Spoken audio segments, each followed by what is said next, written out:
Verdi Sambo dilaporkan ke KPK terkait dugaan suap staf LPSK.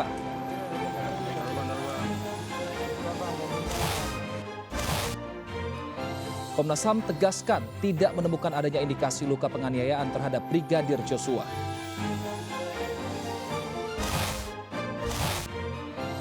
Tekan harga BBM dan LPG, pemerintah siap memberikan subsidi energi.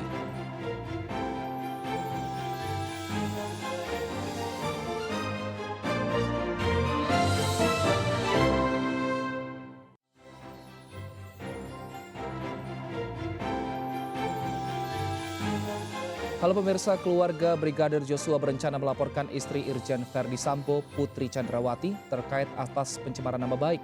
Akankah istri sang jenderal tersebut ikut menyusul sebagai tersangka? Bersama saya Wilson Purba, Anda menyaksikan MNC News Now. Pemirsa, tim advokasi penegakan hukum dan keadilan tampak dan Senin siang ini mendatangi lembaga anti rasuah KPK untuk melaporkan dugaan upaya suap yang dilakukan staf Irjen Verdi Sambo kepada staf LPSK. Tim advokat tampak membawa sejumlah berkas bukti pelaporan ke bagian pengaduan masyarakat di KPK. Para advokat ini berharap laporan mereka segera diproses KPK. Sebelumnya pada Jumat 12 Agustus, Ketua LPSK Hasto Atmojo menyebutkan staf LPSK tiba-tiba diberikan 2 amplop tebal yang diduga diberikan staf Irjen Verdi Sambo saat pertemuan di kantor Kadif Propam 13 Juli lalu. 2 amplop langsung dikembalikan kepada pemberi. Kita mencoba melakukan penyuapan yang dilakukan oleh salah seseorang ya, dari stafnya Verdi Sambo di ruangan Verdi Sambo, ya, ruangan tunggu Verdi Sambo di Kadif Propam pada tanggal 13 Juli yang lalu terhadap kedua pegawai PSKK, perlindungan saksi ya, perlindungan saksi dan korban yang pada saat itu melakukan pertemuan dengan Pak Sambo dalam kaitan dengan permohonan perlindungan yang dilakukan oleh Ibu Putri Chandrawati dan Barada E. Komisi Nasional Hak Asasi Manusia mengungkap temuan baru yang mengejutkan, yakni tidak menemukan adanya indikasi luka penganiayaan atau penyiksaan terhadap Brigadir Joshua. Komnas HAM menyebut indikasi penganiayaan terhadap Brigadir Joshua sangat kecil. Komnas HAM mengungkap temuan baru yang mengejutkan terkait pembunuhan Brigadir Joshua. Setelah meninjau langsung TKP di rumah dinas Verdi Sambo, Komnas HAM menegaskan tidak menemukan adanya indikasi luka penganiayaan atau penyiksaan terhadap Brigadir Joshua. Komnas HAM menyebut indikasi penganiayaan terhadap korban sangat kecil. Temuan tersebut berdasarkan keterangan dan rangkaian peristiwa pembunuhan Brigadir Joshua. Sebelumnya pengakuan pihak keluarga menemukan adanya kejanggalan, yakni bekas luka sayatan, luka memar, pergeseran rahang hingga luka terbuka di bahu. Kami tidak menemukan indikasi itu, tidak menemukan indikasi terkait penganiayaan. Jadi ini tentu saja didasarkan pada keterangan yang ada di Komnas, bukti-bukti yang ada, plus juga dari soal kerangka waktunya. Kerangka waktu artinya dari CCTV, rekaman CCTV ini itu yang kemudian indikasi soal penyiksaan itu menjadi sangat kecil.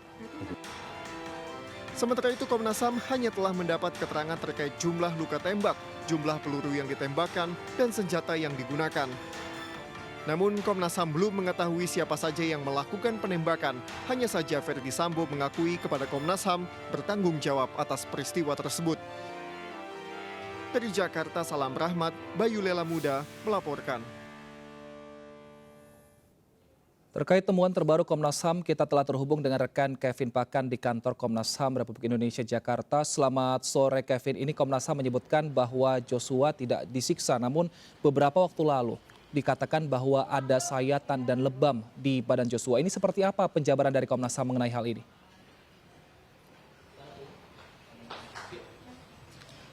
Ya, selamat sore Wilson dan juga pemirsa. Memang benar sekali bahwa terkait dengan pemeriksaan dari Komnas HAM terkait dari penyelesaian kasus penembakan terhadap almarhum Brigadir Joshua masih terus berlangsung hingga pada saat ini.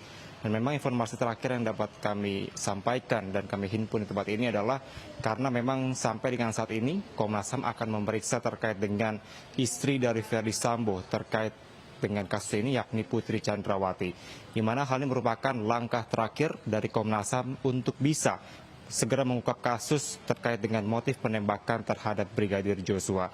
Dan memang benar sekali bahwa kemarin Komnas HAM pada tanggal 15 Agustus 2022 telah melakukan pemeriksaan di tempat kejadian perkara, yakni di rumah dinas Ferdy Sambo di kawasan Duren 3, Jakarta Selatan.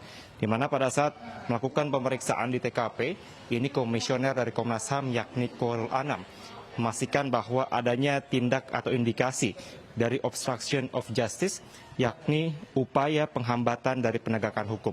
Di mana pada saat melakukan pengecekan di TKP langsung, kemarin Komnas HAM didampingi langsung oleh tim dari Inavis, kemudian dari Dokes Polri, dan juga dari Lab 4 Polri. Dan juga Wilson dan pemirsa, setidaknya ada 5 poin utama yang dilakukan pengecekan Komnas HAM di TKP tersebut, di mana pertama adalah tim dari Komnas HAM ini menanyakan maksud kami dan juga memastikan mengenai sudut tembakan yang terdapat di dalam rumah dinas Ferdy Sambo. Kemudian poin yang kedua adalah Komnas HAM ini langsung menguji dan juga mencocokkan sejumlah foto ataupun keterangan yang sebelumnya didapatkan oleh Komnas HAM. Kemudian poin yang ketiga adalah Komnas HAM juga menanyakan perihal sebenarnya di mana posisi dari Brigadir Joshua ini tewas. Di mana pada saat dikonfirmasi bahwa keterangan yang dihimpun oleh Komnas HAM dari kepolisian ini sama dengan temuan yang dikantongi oleh Komnas HAM. Kemudian poin yang keempat, bahwa juga memastikan apakah lubang bekas tembakan tersebut terdapat pada dinding-dinding di rumah dinas Ferdy Sambo. Dan terkait pertanyaan Anda tadi, terkait dengan adanya indikasi penganiayaan, di mana benar sekali bahwa Komnas HAM pada saat melakukan pengecekan di TKP kemarin, ini tidak menemukan adanya indikasi penganiayaan dan juga penyiksaan terhadap Brigadir J. Maka dapat dipastikan bahwa kemarin pada saat melakukan pengecekan di olah TKP, Komnas HAM menyebut bahwa ini merupakan murni karena penembakan, bukan adanya kasus tembak-menembak. Dan juga Wilson, kemarin Komnas HAM juga mengapresiasi kepada pihak kepolisian karena bertindak secara transparan dan juga terbuka secara seluas-luasnya untuk bisa memberikan informasi kepada pihak Komnas HAM. Dan juga Wilson dan pemirsa, sebagai informasi bahwa kemarin setelah Komnas HAM melakukan pengecekan di TKP Duren 3 Jakarta Selatan, ini Komnas HAM juga langsung memeriksa terhadap Baradae di Barreskrim Polri. Di mana sebenarnya sebelumnya Komnas HAM harusnya sudah bisa melakukan penyidikan kedua kepada Baradae pada tanggal 12 Agustus 2022. Namun baru kemarin, yakni tanggal 15 Agustus, Komnas HAM baru bisa melakukan penyidikan kedua kepada Baradae karena masih menunggu status dari Baradae sebagai justice kolaborator dari LPSK. Dan memang kemarin juga setidaknya ada 2 poin utama yang disampaikan oleh Komnas HAM pada saat melakukan atau memeriksa terhadap Baradae, di mana yang pertama adalah Komnas HAM ini menyatakan bahwa Baradae ini mengatakan bahwa tidak adanya peristiwa tembak-menembak. Kemudian yang kedua adalah Baradae ini juga tidak mendengar terkait adanya teriakan yang sebelumnya disampaikan, karena memang pada saat Baradae turun dari lantai 2 ke lantai 1 di rumah dinas Ferdy Sambo, ini sudah ditemukan atau dilihat bahwa Brigadir Joshua ini telah bersumur atau berlumuran darah seperti itu. Dan juga Wilson, sebagai informasi bahwa sampai dengan saat ini setidaknya ada 34 anggota polisi yang melanggar kode etik dari penyelesaian kasus Brigadir Joshua, di mana 16 diantaranya adalah diamankan di Makobrimob dan juga di Provos. Namun tidak menutup kemungkinan akan bertambah jumlah ini karena sampai dengan saat ini proses dari penyidikan masih juga terus dilakukan oleh pihak kepolisian dan sejumlah pihak-pihak terkait. Wilson, kembali ke Anda.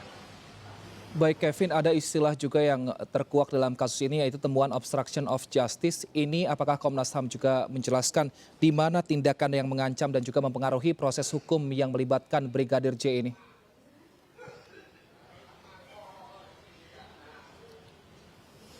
Ya, memang tadi seperti saya sampaikan, Wilson, karena terdapat sejumlah anggota polisi yang juga turut hadir dalam proses perancangan dari skenario ini, yang mana dinilai oleh pihak Komnas HAM ini merupakan upaya dari penghambatan dari proses dari penyelesaian penegakan hukum ini. Dan memang sampai dengan saat ini pihak dari Komnas HAM tidak menjelaskan secara rinci kira-kira siapa-siapa saja, namun berdasarkan dari olah TKP kemarin, karena Komnas HAM ini juga telah memeriksa atau sebenarnya mencocokkan antara data-data yang disampaikan oleh pihak kepolisian dan juga data-data yang sudah Komnas HAM dapat begitu dari pihak-pihak terkait seperti Baradae dan juga dari sejumlah narasumber atau pihak-pihak terkait seperti itu.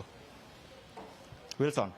Baik, lalu apakah Komnas HAM ini akan memeriksa istri Irjen Verdi Sambo, Putri Chandrawati, karena memang untuk saat ini kasusnya di kepolisian sudah dihentikan, artinya tidak ada trauma yang diterima karena pelecehan dinilai tidak dilakukan. Seperti akankah dijadwalkan, Kevin, untuk pemeriksaan Ibu Putri? Memang benar sekali Wilson, walaupun ini kasusnya sudah dihentikan, namun dapat kami pastikan bahwa berdasarkan informasi yang kami peroleh, bahwa pihak Komnas HAM ini untuk melengkapi sejumlah persyaratan, sejumlah hal-hal yang sudah dilakukan sampai dengan saat ini, bahwa pihaknya akan tetap melakukan pemeriksaan terhadap istri Verdi Sambo, yakni Putri Chandrawati. Namun sampai dengan saat ini pihak dari Komnas HAM belum bisa memastikan kapan jadwal pemeriksaan terhadap Ibu Putri. Karena memang nantinya pihak Komnas HAM masih akan melakukan atau menanyakan terlebih dahulu kira-kira kapan dari Ibu Putri bisa dilakukan dari proses pemeriksaan.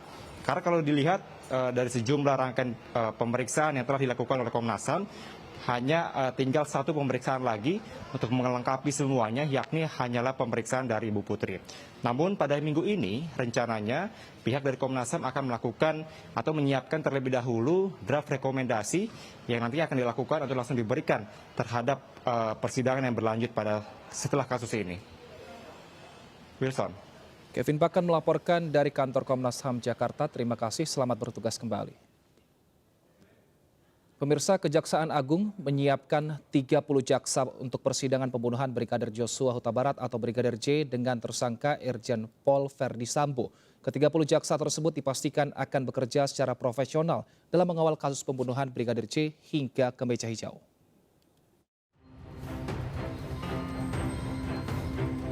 Kejaksaan Agung telah menerima surat perintah dimulainya penyidikan SPDP dari Bareskrim Polri terkait kasus pembunuhan Brigadir Joshua Huta Barat yang didalangi oleh mantan Kadipropam Polri Irjen Pol Verdi Sambo. SPDP tersebut atas nama tersangka Irjen Pol Verdi Sambo, Barada Richard Eliezer, Brigadir Riki Rizal, dan Kuat Maruf.